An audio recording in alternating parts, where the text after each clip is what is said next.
Hey, Chris, so I'm about as close as anybody can get to the 100-acre campus just up the hill here. We're about a mile away. I just had the opportunity to speak with a student who was on campus at the time of the shooting. Take a look. I'm here with John Parker, Jr., who's a returning student to Umpqua Community College. John, thanks for taking the time. Thanks for having me. What were you doing this morning when you heard the first reports of shots fired? Myself and a few other veterans were in the vet center on campus. It's a closed room where we get to go and study in quiet without all the other people.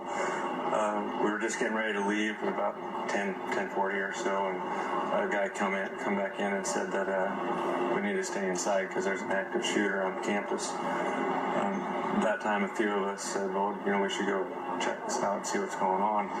And when we did, we went outside, and then almost immediately staff members were telling us to get back in, take cover, and go inside. So we all went to our buildings for classrooms that we were going to, and that's where we stayed for about 2 hours. Is this a place that you normally feel safe? I always feel safe. Can you elaborate on that a little bit? Well, I'm not out thinking that the society's out to harm me.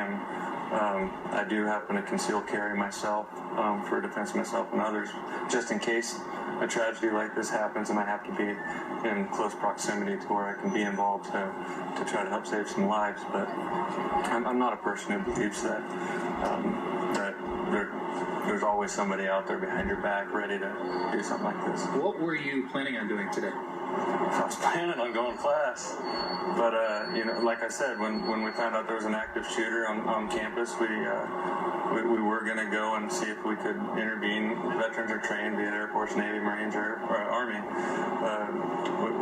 We're trained to go into danger, not just run away from it. So if there was something we were able to do, we were going to try to do it.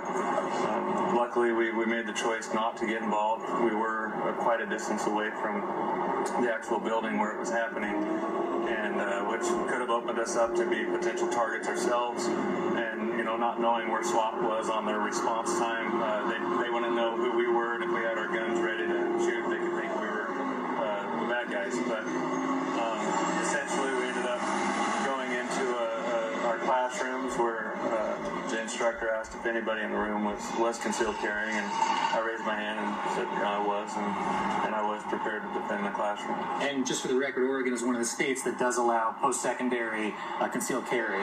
So what you were doing was legal here at the university, at community college. Well, it's not just legal here. I mean, of course, our U.S. Constitution, Second Amendment protects it, but Oregon Article 1, Section 27 goes even further, the right to bear arms for the defense of yourself and of the state. So, I'm sorry to interrupt you. Did you know anyone that was in the building or speak to anyone that was in the building where the shooting occurred? At this time, I haven't been able to find out any names of any victims or anybody who was witness to the shootings that happened. No. How did you come out of the property here? We're about a mile away.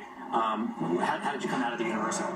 So when SWAT came in to clear the room, we all had to put our hands on our head. They cleared some bags. We left. We walked across the campus, met a group of 15 to 20 officers.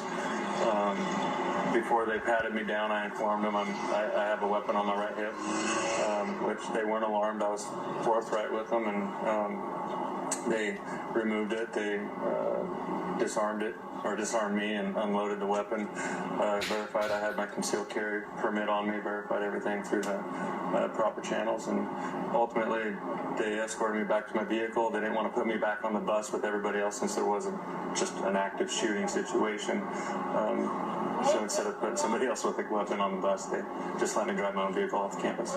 Today is a very, to say the least, unusual day in Umpqua and in Douglas County. What is this place normally like? It's a close-knit community. Most people, they come together. We have a lot of groups that do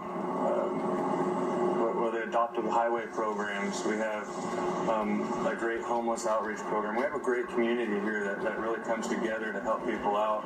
Things like this is obviously, I mean, in most of America, most communities don't have tragedies like this, so it's not like it is today.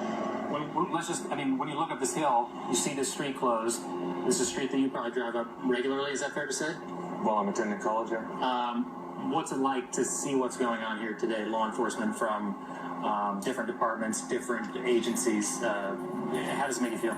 Well, first off, the response that was received from law enforcement, the quick timing, the really just the quick response is good. It's pleasing to know that that's there and available to us. But you know, I know there's many people on campus that conceal carry, so that also helps me feel a little bit better. And going into the future, knowing that this stuff will hit home, hopefully never again, but it really brings it into reality that it's possible. John Parker, junior student at Umpqua Community College. Thank you so much. Thank you.